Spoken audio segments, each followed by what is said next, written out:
અખંડ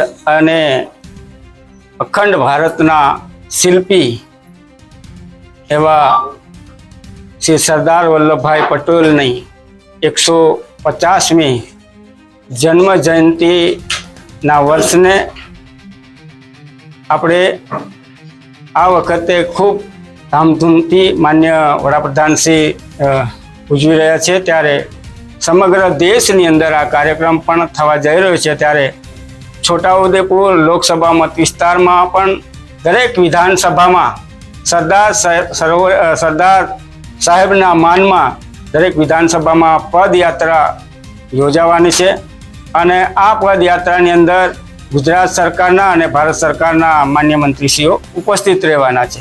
સાથે જ એવી જ રીતે આદિવાસીઓનું ગૌરવ એવા ભગવાન બિરસા મુંડાની પણ 150મી જન્મ જયંતિ ઉજવાઈ રહી છે। આ વર્ષને ભારત સરકાર દ્વારા માન્ય વડાપ્રધાન શ્રી નરેન્દ્રભાઈ મોદી દ્વારા જનજાતીય ગૌરવ વર્ષ તરીકેની ઉજવણી છે। ત્યારે એના ભાગરૂપે પણ આપણા ગુજરાતની અંદર 27 આદિવાસી વિસ્તારની વિધાનસભાઓ અને કેટલીક આદિવાસી વિસ્તારને લગતા વિસ્તારોમાં જનજાતીય ગૌરવ યાત્રા આવવાની છે અને સાથે જ આ ગૌરવ યાત્રા તારીખ 7 નવેમ્બરથી શરૂ થઈ છે અને 13મી નવેમ્બરે પૂરી થવાની છે અને સાથે જ ભગવાન બિરસા મુંડાના જન્મ જયંતિ નિમિત્તે 15મી નવેમ્બરે સમગ્ર ગુજરાતની અંદર દરેક વિધાનસભાઓમાં આદિવાસી દેવી દેવતાઓના પૂજન સાથે મોટા પ્રમાણમાં કાર્યક્રમો થવાના છે। ત્યારે આપ સૌને એ કાર્યક્રમમાં